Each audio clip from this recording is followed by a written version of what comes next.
Have you ever, like, jumped into something head first, super sure you had it all under control, Yeah. and then later, Yeah. like way later, Uh-huh. you find yourself kind of struggling? Oh, yeah. Maybe even, like, on the verge of being totally overwhelmed. Happens all the time. Right. It does. It's such a universal experience. Yeah. That slide from confident start Totally. to shaky middle. Mm-hmm. And it makes me think of this story, this ancient story about Peter walking on water. Oh, yeah. I mean, here's this guy stepping out onto the sea. Right. Like defying gravity. Impossible. Doing the impossible. Yeah. And then boom, he starts to sink. Uh-huh. It's this crazy moment of triumph. Right. Immediately followed by this sudden and very real failure. Like whiplash. Total whiplash. Yeah. So what do you make of that shift? Well, I think it's a powerful story. Yeah. Precisely because of that contrast. Yeah. You have the miraculous. Right. And then just like that. The mundane. Like disastrously mundane. Or disastrously mundane. Yeah. It makes you really think about what changed for Peter. Yeah. In that tiny little window of time. Totally. And that's actually what we're going to be exploring in this deep dive today. Okay. We're not doing like a theological deep dive or anything like that. We're looking at this story. Yeah. And we're going to be using this piece of writing that we found. Okay. That is so insightful to try to figure out why Peter went from walking to sinking. I like it. What can you, the listener, take away from this story for those times when you're facing your own seemingly impossible situations, right? And you're just trying to stay focused, and maintain focus, maintain that focus. Yeah, because while you might not be literally walking on water, you got your own challenge. You've got your own impossible situations. Yeah, whether it's like launching a new project. That's a good one. Tackling some huge personal change, or even just like getting through a period of really intense pressure. Oh yeah. Right? We've all been there. Totally. So think about the ways that Peter was dealing with. Okay. Strong wind. Turbulent sea. Yeah. I mean, aren't those kind of like the pressures? For sure. You and I are dealing with today. I mean, financial worries. Big time. Crashing down on us. Yeah. The constant undercurrent of anxiety, and maybe even that voice in the back of your head saying that inner critic. Yeah, that inner critic saying you're not good enough. You're not going to be able to do this. Yeah. I mean, those are like the storms of our modern lives, right? Totally. And the source we are looking at here, it really drives home that parallel. Yeah. It highlights how sometimes these waves aren't even tangible things. Right. They can literally be anything that's threatening to pull your attention away from your goals, from what's important to you, and chip away at your confidence. I think that's so powerful. Right. For me, the thing that really jumped out from this text is this idea that Peter walking on water initially wasn't about him having some superpower, or some inherent ability to defy the laws of physics. Exactly. It was about where he was focused. His mindset. Yeah. Absolutely. That's a pivotal point. Yeah. The text really underscores that initial act of trust, keeping his eyes fixed on Jesus. Yeah. And it really seems to suggest that it was only when he redirected his attention that things started to go south. Yeah. Now, if you think about it psychologically, really intense focus can create a state where your prefrontal cortex is just in the driver's seat. Which is the part that's responsible for goal-directed behavior. Goal-directed behavior. And it can actually quiet down your amygdala. Which controls the fear response. The fear. Yeah. Okay, so let's rewind a little bit. The disciples are in a boat. It's nighttime. Yeah. The conditions are already pretty unsettling. Spooky. Super spooky. Yeah. And then suddenly they see Jesus just walking toward them on the water. On the water. And they freak out. Naturally. Right. They think they're seeing a ghost. Makes sense, right? I mean... Yeah, I would think I was seeing a ghost, too. Just defies all logic. Completely defies logic. And I think that's a very human response. When we see something that we just don't understand. Yeah, brains just... there's no explanation. Default to fear. Yeah, we default to fear. Yeah. We try to come up with a logical explanation for the unexplainable. So I categorize it. Right, you have to categorize it. Yeah. So Jesus reassures them right away. He says, it's me. Yeah. Don't be afraid. Don't worry. And then Peter, who you know. Ever the bold one is always kind of like the impetuous one. Yeah. He pipes up and says, Lord, if it's really you, tell me to come to you on the water. Right out there. Like right out there on the water. With you. And that just speaks so much to Peter's personality. Well, no, I was just thinking that. He doesn't want to just watch this happen. He's not passive. No, he wants to be part of it. He's got to be in the action. Yeah. There's a real boldness there. Mm-hmm. But also, I think maybe a little bit of a need for validation. Yeah, like, am I really seeing this? Yeah, is this really happening? Prove it. Yeah. And Jesus' response is so simple. Yeah. He just says, come. That's it. One word. Wow. And Peter takes this huge leap of faith, steps out of the boat. It's just like that. And onto the surface of the water. The water? And for a little bit. Yeah. It works. It works. He's actually doing it. He's walking on water. He's walking on water. Unbelievable. It's like defying the natural order of the universe. I know. And the text really emphasizes his posture. Yeah. It says, like, eyes on Jesus.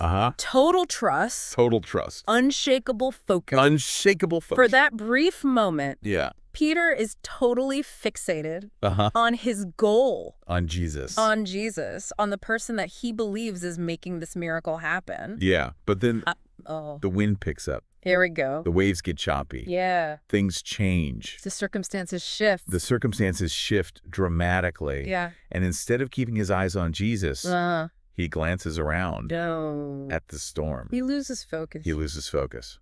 Yeah. And how big of a deal do you think that was? I think that was the turning point. Yeah. You know, in that moment, the logical part of his brain. The fear-driven part. The fear-driven part probably kicks back in. He sees the danger, the impossibility of what he's doing. Right. It doesn't make sense. It just defies logic. Yeah. And that's all he can see. His focus shifted from possibility to straight up danger. To fear. And guess what? Yeah. He starts to sink. Of course. The text says it so clearly. Yeah. As soon as he looks at the storm instead of the Savior, he starts to sink. It's like a direct correlation. It's a direct cause and effect. Yeah. Between where his attention was and what happened to him. Yeah. And I think that's such a powerful illustration. I agree. Of how important our focus is. It's everything. It really is. Yeah, the text actually compares it to starting a new business or breaking a bad habit. Right. You have that initial enthusiasm. You're so gung-ho. Yeah. But then you hit a roadblock. The obstacle. Or hit a wall. Yeah, and suddenly you're not so confident anymore. You start to doubt yourself. Yeah. Yeah. And that's what makes you feel like you're sinking, right? Totally. Like you're drowning. Like you're drowning. Yeah. So you might step out of your own boat. Okay. Metaphorically speaking. Right? Right. Maybe you're starting a business. Yeah. Maybe you're finally writing that book you've always wanted to write. Maybe you're committing to a healthier lifestyle. That's a good one. Right. Yeah. You're filled with optimism. You're ready to go. You're ready to go. Yeah. But then the hurdles pop up. The business has a slow month. Yeah. You hit a wall with your writing. Writer's block. The temptations of your old habits creep back in. It's so hard. Right. It is. And it's so easy to shift our focus. From the big picture. From the big picture. From the vision. To the little things. To the obstacles. To the what ifs. The doubt. The doubts. Yeah. But I love how the text says. Yeah. It's not about how perfect your steps are. It's about where your eyes are. It's so true. Peter's first steps on the water. They probably weren't perfect. Probably weren't perfect. But he was so focused. But his focus was unwavering. Yeah. And when that focus wavered, he couldn't do it anymore. It fell apart. It shows that progress isn't always about perfect execution. It's about direction. Direction. Keeping your eyes on the prize. Keeping your eyes on the prize. Yeah. And the text even uses this analogy. Oh, I love a good analogy. It's so good. Imagine you're driving a car. Okay. But you're looking at your phone. Oh, no. You're going to veer off course. You're going to swerve. Right. Yeah. Even if you don't mean to. Every time. It's inevitable. Yeah. You're going to go where you're looking. Exactly. Have you experienced that? All the time. In your own life. I mean, think about it. Yeah. Our attention is like a rudder. It's guiding our course. Yeah. And if we're always focused on our problems, our anxieties, our fears, that's where we end up. We end up right there in the thick of it. Stuck in the fear. Yeah. It becomes a self-fulfilling prophecy. It really does. Yeah. But the text gives us this amazing counterpoint. Okay. It says, look at Jesus. You walk on what should drown you. Wow. And in your life, Yeah. That could be anything. Right. Your core values. Yeah. Your goals. Your dreams. Your dreams. The reasons you do what you do. Yeah, the reasons you started in the first place. Yeah. Instead of just getting consumed by all the difficulties. So true. It's about making a conscious choice. Right. To focus on the positive. Yeah. Things that are going to lift you up. Yeah. And propel you forward. It's like choosing where to put your energy. Yeah. Like you said, the storm is still there. The storm is still there. But how you deal with it. How you navigate it. Yeah. Depends on where you're looking. Totally. The text really drives home the point that faith or resilience. Resilience. Yeah. However you want to define it. Isn't about pretending the storm isn't there? Right. It's about moving forward, even though it is. And I love how the writer of this piece talks about their own sinking moments. It's so relatable. Right. It's like they're right there with us. It reminds you that this isn't just some abstract concept. Right. This is a real human struggle. It happens to everyone. Yeah, we all go through it. Yeah. And it's okay. Yeah. That vulnerability. Yeah. It makes the whole thing so much more authentic. Because it normalizes the fact that we all lose focus sometimes. We all doubt ourselves. It's not a sign of weakness. It's part of being human. It's part of the process. Exactly. Yeah. But the story doesn't end with Peter drowning. Thank goodness. Right. Yeah. He cries out. He does. Lord, save me. Help. And the text really emphasizes this. Jesus immediately reaches out his hand. Wow. Immediately. Like no hesitation. There's this element of grace. Yeah. This readily available support. Like a lifeline. Even when we're at our weakest. Right there when you need it. So what do you think that immediacy means? Well, I think it means that even when we mess up, even when we lose our focus, there's still help available. Yeah. It's a reminder that we don't have to do this alone. We have support systems, whether it's friends, family mentors, colleagues, therapists, whoever. Even our own inner strength sometimes. Our inner resources. Right. Yeah. So as you're listening to this, try to picture yourself standing at the edge of your own boat. My own boat. Right. Yeah. Maybe there's a goal you want to pursue, a step you want to take. Yeah. But you're holding back. Because I'm scared. Because you're scared. Yeah. You're apprehensive. What if it doesn't work out? What if it doesn't work out? What if I fail? What if those waves come crashing down? The what ifs are scary. They're terrifying. Yeah. But the text asks this really interesting question. Okay. What if your breakthrough is just beyond that first step? Just on the other side of fear. On the other side of fear. That's powerful. It is. Yeah. It's encouraging you to consider. To think outside the box. Yeah, to step outside of your comfort zone. Push the boundaries. Push the boundaries. Yeah. And if you've already taken that step. Okay. And you're starting to feel like you're sinking. Don't panic. Don't give up. Don't give up. Yeah. Don't beat yourself up about it. It's okay. Reach out for support. Yeah. And refocus. Refocus on what matters. On your own personal Jesus. Interesting. In that situation. Whether that's your values. Yeah. Your purpose. Your goals. Or even just the people around you who love and support you. Your community. Your community. Yeah. Because ultimately, like the text says, life may bring the waves. It will. It will. Yeah. But faith will teach us to walk on them. And that faith can be anything. Right. It can be in yourself. Yeah. In your goals. Your values. In the people around you. Yeah. It's that unwavering commitment. To what matters. To what matters. Yeah. That helps us get through. The tough stuff. The tough stuff. Storm. The storms of life. Yeah. So let me ask you. Okay. What are the waves in your life right now?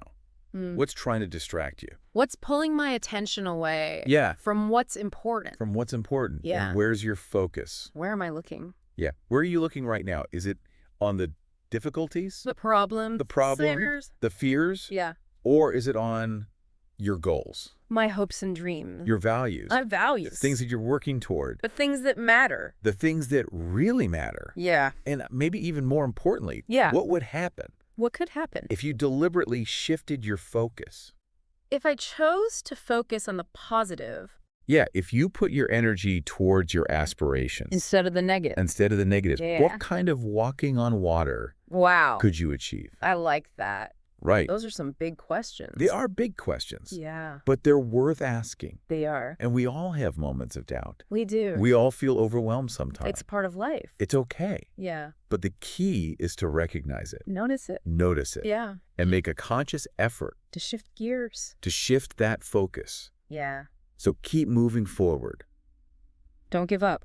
Don't give up. Keep going. Even if it's just one tiny step at a time. One step at a time. And remember that even when you stumble, there's help available. There's always support. There's always support. Yeah. And that faith. That belief. In yourself. In my dreams. In your dream. And my goals. In something bigger than myself. Yeah. That's what's going to help you walk on water. That's beautiful. It is beautiful. Yeah. It is.